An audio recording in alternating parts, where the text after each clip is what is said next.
Say the line, Bart! I like Dragon Ball as much as the next guy. Yeah! You guys should know the drill by now.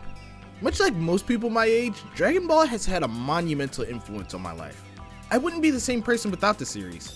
I would even go as far to say that this channel wouldn't even exist. But all that to say, Dragon Ball isn't even my top 10 anime. Not because I don't like it, not because it's bad, but there's just a ton of series that I enjoy way more than Dragon Ball. But that doesn't take away from the fact that this series is iconic, and it changed my life for the better. But as I started to get older, Dragon Ball has gotten a lot more stale. I think this primarily comes from the games because that's been the only type of Dragon Ball content we've been getting since Dragon Ball Super. And that ended in 2018 if you can believe it. So almost 6 years later, we get an actual series, Dragon Ball Super 2.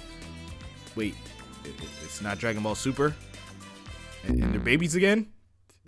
Okay then I guess. What we actually got was Dragon Ball Daima, the newest entry in the Dragon Ball timeline. But before we keep going, charge up your key and hit that subscribe button. And you don't need to go to another realm for good content. Check out the second channel where we do a bunch of fun stuff over there too. Okay, let's Dragon Ball. So about a year ago, we got a teaser for Dragon Ball's 40th anniversary at New York's Comic-Con in 2023. I think most people were super excited, but at the same time, very disappointed. Most people, I won't lie, me included, was hoping for another Dragon Ball Super announcement. The manga has gotten to a point where it was still ongoing, and it was more than enough to get animated for a good chunk of episodes. I think this led into people kinda hating the series before it came out, which made more people glaze the series before it came out. So current day, it's kinda hard to gauge what people truly think about the series. I'm pretty sure this is where we got an announcement for Sparking Zero, which left people pretty pleased for the most part. A new Dragon Ball series and a new Tenkaichi game. At the very least, people were able to accept that we're getting more Dragon Ball stuff, no matter how you slice it. So in October 2024, we got the premiere of Dragon Ball Daima. So let's hop into it and really see if this series is as great or as terrible as people make it seem. To start off, we get this opening sequence where they catch us up on what happened in Dragon Ball and Dragon Ball Z. There's something so cool about this, and I think it has something to do with the character designs and the colors. I heard that this was supposed to be more aligned with the manga design, so Goku's gi is much brighter and Supreme Kai is like a different shade of purple. And overall, the art style is completely reminiscent of Akira Toriyama's original style that he had for later Dragon Ball and Dragon Ball Super. I honestly think everything looks amazing, even down to the animation itself so far.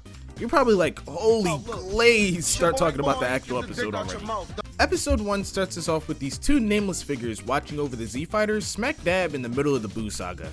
The new king of the Demon Realm and his twin brother of the Supreme Kai, Degisu, watch over as the Buu saga unfolds. So now, with Majin Buu defeated, King Goma is the rightful ruler of the Demon Realm. The only person that can stop him is Goku. I think seeing the reanimated scenes done in modern animation is cool, but I think most people will think, oh, we need a Dragon Ball Z remake! But believe it or not, I have a complaint. I think that these scenes are stunning, don't get me wrong, but I think they fail to capture the scale of Dragon Ball settings. And I get it, we're only supposed to get a rough idea of what's going on, but I think a lot of what makes Dragon Ball lived in is how big these areas feel. But anyway, I digress. Lord have mercy, y'all, don't even get me started. Oh my god. I like that this series already starts throwing a lot of different lore at us, specifically about the Demon Realm. They have their own magic in Dragon Balls. And apparently, they're not able to use the white magic from the Dragon Balls to just straight up kill someone because that kind of wish has malicious intent.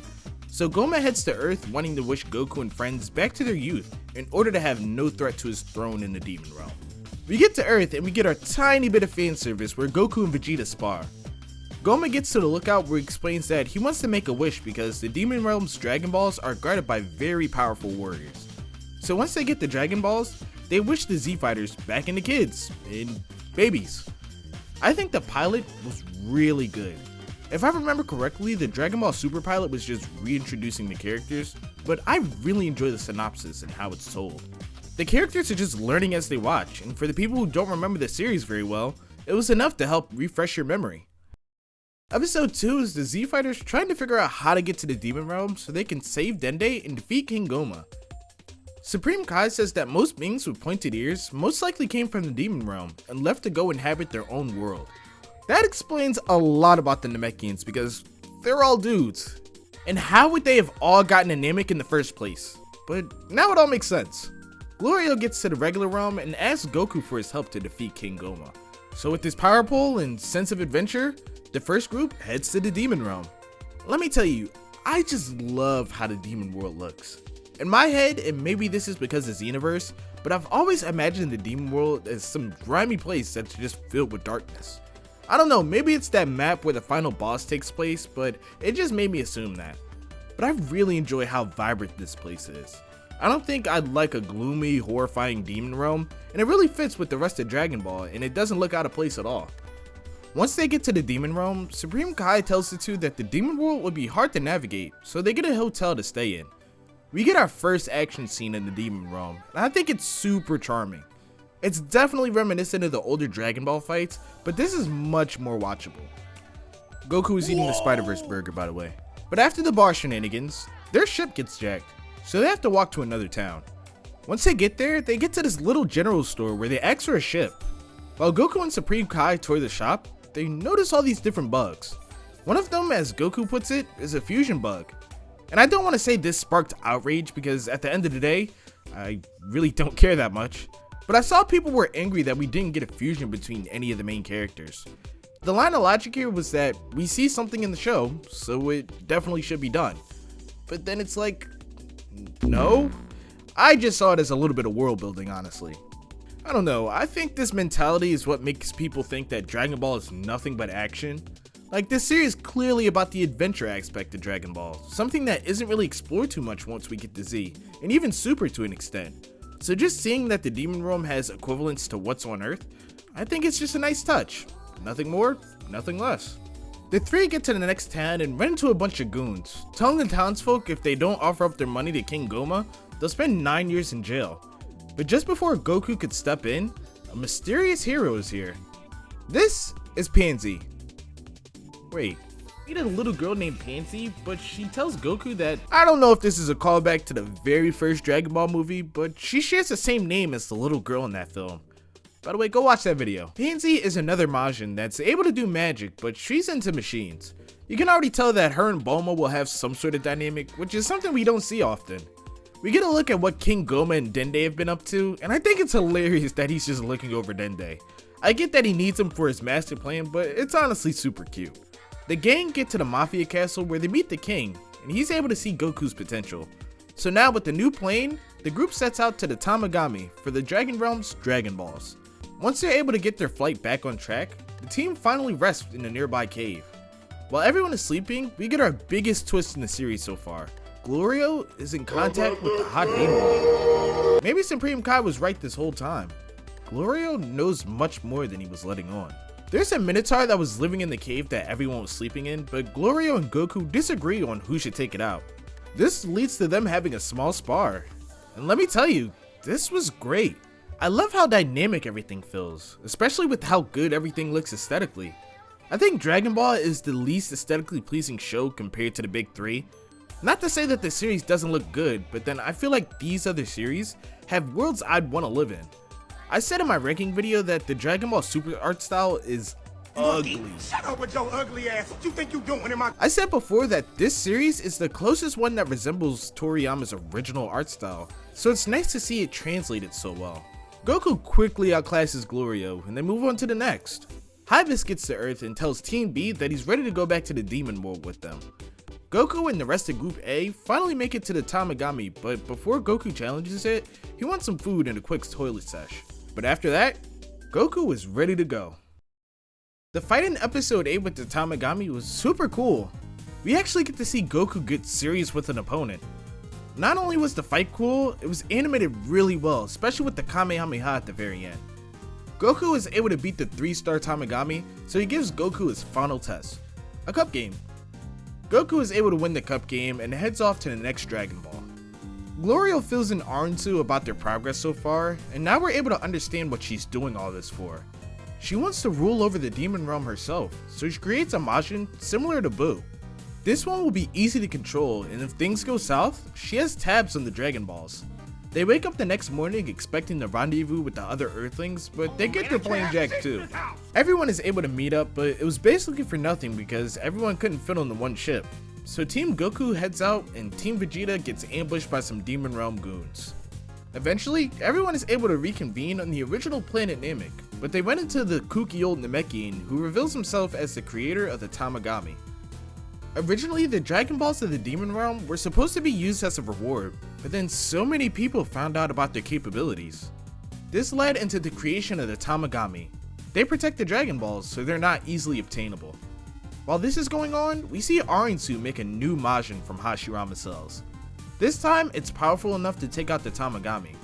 Every time I see this woman on screen, it gets harder and harder to control herself. Vegeta is the one who's gonna fight Tamagami too, and this is where I kinda looked at the series pretty differently. When this was still airing in Japanese, I'd see screenshots every now and then. Nothing to make me hop on the series any faster though. But once I saw screenshots for this episode, it intrigued me. Vegeta is able to go Super Saiyan 3 and win the second Demon Realm Dragon Ball. I think this is a really cool moment because if you watch Dragon Ball Super, Vegeta says that Super Saiyan 3 is a waste of time and energy, but he never said he wasn't able to get to that point before. I like to imagine that he was able to use that form to come to that conclusion, but overall, lore aside, it's super cool. I also really like that he looks different from Goku's form. I think that it's a nice touch that each Saiyan that has their own Super Saiyan 3 gets their own look, like all the other Saiyan transformations. Now it's time to head for the first Dragon Ball, but little do they know, that one already has an owner. Goma is watching this go down in a panic, so he decides to shut down Sir Worf to stop everyone from getting to him, to steal his place as the rightful ruler of the Demon Realm. The Z Fighters are able to get to the first Demon Realm, and this is pretty much the start of the final act of the series. But as soon as they get there, King Goma sends all his forces to kill the Z Fighters. This dude is stressing because honestly, it's taking miracles for them to get to this point. King Goma sees the eye that Hybis has on his belt. This is actually the third eye that King Goma has been looking for. All the previous Demon Lords obtained it at one point and it grants insane power. But it was lost, hence leaving Hybis to find it. But this guy decides to trade it away for a weird looking hat. I can't even be mad at him. He's What's good in the so hood? cool. Goku and companions are backed up against the wall from Goma's overwhelming forces. But just in the nick of time, Pansy's dad comes to help the gang. As I'm typing this sentence, the ship immediately gets destroyed.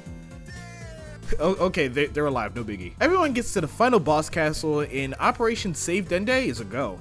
They retrieve Little Green from Degisu and head for the final Tamagami. But uh-oh, where's the ball? This is where a hot villainess reveals herself.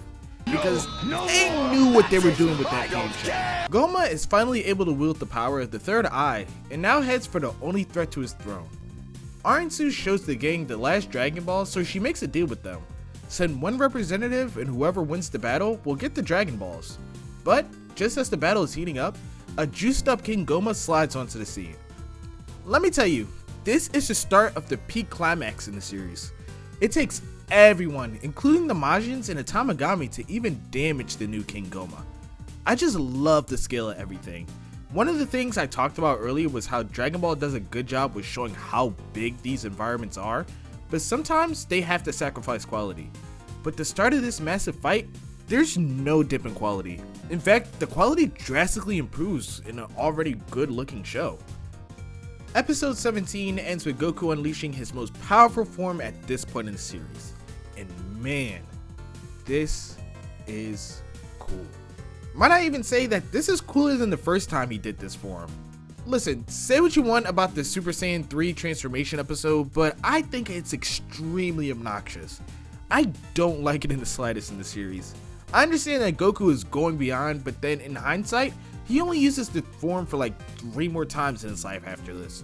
If you watch the clip on YouTube, a majority of it is screaming. I don't care what you say, what you call me, I don't care, because it's obnoxious.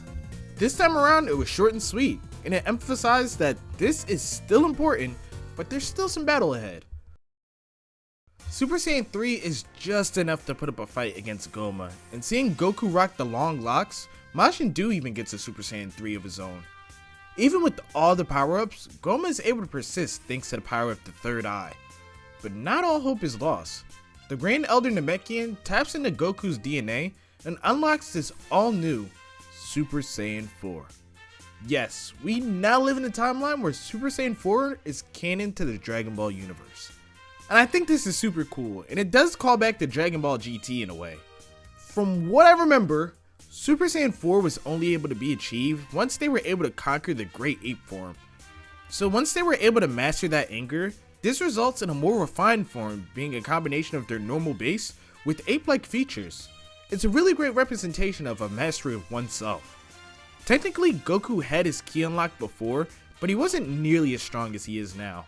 I like to think that by the Buu Saga, Goku is more in tune with himself, while also being a lot stronger. So this form always being in his DNA is as close as we're going to get to Dragon Ball GT. Do I like this redesign? The red is cool, man. It's hard. It's hard. I think we're shown time and time again that red is just Goku's color. I do think the GT version is a bit more robust in a sense. Cough cough the fucking wrist. But I think that's the only part I don't like about this version. Also, his gi completely changes and I don't like how that looks either. Like, where's his belt? Where's the top of his shirt? Overall, these are nitpicks and the form is cool regardless. The first part of this fight is animated beautifully. Goku just looks so cool in this form, and him jumping around like a monkey is a really nice touch. Goma somehow strips Goku of all his transformations, and now Glorio is given 2 Dragon Balls to Arinsu. He's told to make the wish for her because he's one of the only people who knows the spell.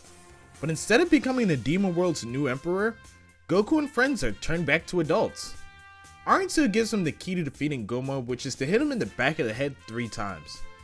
Now the plan is to distract him enough so they can hit him with ease. Goku shows off his Super Saiyan 3 again, and this time it's more in line with the very first time he used it, but this time he goes further beyond the Super Saiyan 4. Now the final match is set. Goma is barely able to put up a fight against fully grown Goku.